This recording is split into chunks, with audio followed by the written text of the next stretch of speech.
Hello friends, एक बार फिर से स्वागत है आप सब लोगों का मेरे यूट्यूब चैनल में। आज हम लोग पढ़ने वाले हैं क्वेश्चन आंसर और इस पोएम का नाम है dad and the cat and the tree. तो चलो करते हैं आज के वीडियो की शुरुआत। पहला क्वेश्चन है, why was dad sure he wouldn't fall. Dad जो है वो बिल्कुल निश्चिंत थे कि वो नहीं गिरेंगे, ऐसा क्यों था? The dad was sure he wouldn't fall because he was a good climber. Dad जो है वो पूरी तरह निश्चिंत थे कि वो नहीं गिरेंगे क्योंकि वो एक बहुत ही अच्छे क्लाइंबर थे जो पेड़ पे आसानी से चढ़ सकते हैं।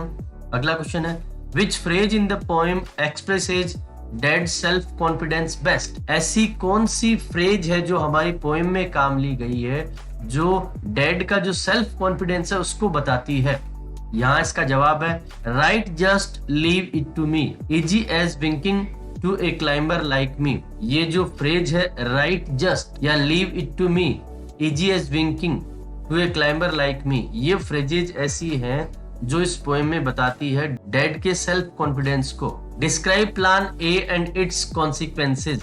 प्लान ए और इसका परिणाम क्या हुआ उसके बारे में बताइए। According to plan A, father would have reached the tree top with the help of the ladder. Plan A में ये था कि फादर जो है सीढ़ी की सहायता से पेड़ के टॉप पर पहुंच जाएंगे। However, the ladder slipped and father fell on the ground. हालांकि जो सीढ़ी है उससे फादर स्लिप हो गए और वो नीचे जमीन पे गिर गए। Plan C was success, what went wrong then. Plan C है वो सफल रहा तो फिर क्या गड़बड़ हुई, क्या गलत हो गया? Even though plan C was a success, it did not work out as plan. हालांकि प्लान सी है वो सफल रहा फिर भी जिस तरह से योजना बनाई गई थी उस तरीके से यह सफल नहीं हुआ। The moment the father reached the tree top, the cat jumped and touched the ground and was again out of father's reach. जिस पल फादर ट्री के टॉप पे पहुंचे उसी समय जो कैट है उसने जंप कर दिया और वो सीधे ग्राउंड पे आ गई और ये फिर से फादर की पहुंच से बाहर हो गई थी। The cat was very happy to be on the ground. Pick out the phrase used to express this idea. जो कैट है वो ग्राउंड पे पहुंचने के बाद बहुत हैप्पी थी, खुश थी। ये फ्रेज हमें ऐसी ढूंढनी है जो इस बात को बताती हो। उसका जवाब है स्माइलिंग एंड स्मिर्किंग। स्माइलिंग एंड स्मिर्किंग का मतलब है मुस्कुराते हुए और हंसी दिखाते हुए, खिलखिलाते हुए। अगला क्वेश्चन है, describe the cat and the dad situation in the beginning and at the end of the poem. हमें कैट की और डैड की हालत बतानी है, स्थिति बतानी है पोएम के शुरुआत में और पोएम के अंत में। At the onset the cat was stuck on the tree and father was confident to be able to drive it away. Poem की शुरुआत में बिल्ली जो है वो पेड़ पे फंसी हुई थी और पिताजी को पूरा विश्वास था कि वो इसे निकाल लेंगे। By the time the poem ended the cat was free and the father got stuck in the tree. लेकिन जब पोएम एंड हुई तो कैट जो है वो फ्री हो चुकी थी और फादर जो है वो उस पेड़ पे उलझ चुके थे। Why and when did dad से each of the following? कब और क्यों डैड ने ये सब बातें कही?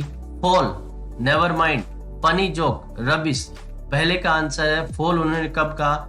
When his wife warned him against falling, father with a great surprise said fall. जब उनकी वाइफ ने उनको वार्निंग दी कि आप गिर मत जाना तब फादर ने बहुत ही आश्चर्य से कहा फॉल। सेकंड है नेवर माइंड, ये कब कहा गया? Having fallen to the ground, the father did not give up and brushing the dirt from his hair and clothes said never mind. जब फादर ग्राउंड पे गिर गए तो उन्होंने हिम्मत नहीं हारी, उन्होंने अपने कपड़ों को साफ किया और उसके बाद में अपने बालों को साफ करते हुए कहा नेवर माइंड, चिंता मत करो। तीसरा है funny joke, when his wife again warned him against falling while he was executing plan B, he found his wife warning to be a funny joke. जब उनकी वाइफ जो है उनको दोबारा वार्न कर रही थी, चेतावनी दे रही थी कि गिर मत जाना जब तुम अपना प्लान भी पूरा कर रहे हो, तब उनकी पत्नी की जो वार्निंग थी उसके बारे में उन्होंने कहा कि ये एक फनी जोक है। चौथा है rubbish, after the second fall when his wife intervened saying that he might break his neck, he again dismissed her concern by saying rubbish. दोबारा गिरने के बाद में जब उनकी पत्नी ने उन्हें रोकते हुए कहा कि तुम अपनी गर्दन को तुड़वा लोगे तो उन्होंने फिर से इस बात को मना करते हुए कहा रबिश, ये बेकार की बात है, तुम चिंता मत करो। Do you find the poem humorous? Read aloud lines which make you laugh. क्या आपको ये पोएम बहुत ही हास्यप्रद लगती है?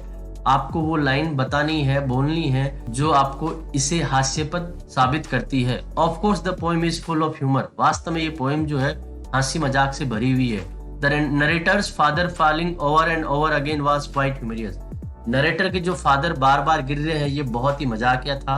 और जो लाइन्स हमें बताती हैं वो ये है, the cat gave a yell and spring to the ground, it slipped, he landed in the flower bed। दोस्तों अगर ये वीडियो आपको अच्छा लगा हो तो इसे लाइक, शेयर और सब्सक्राइब करना न भूलें।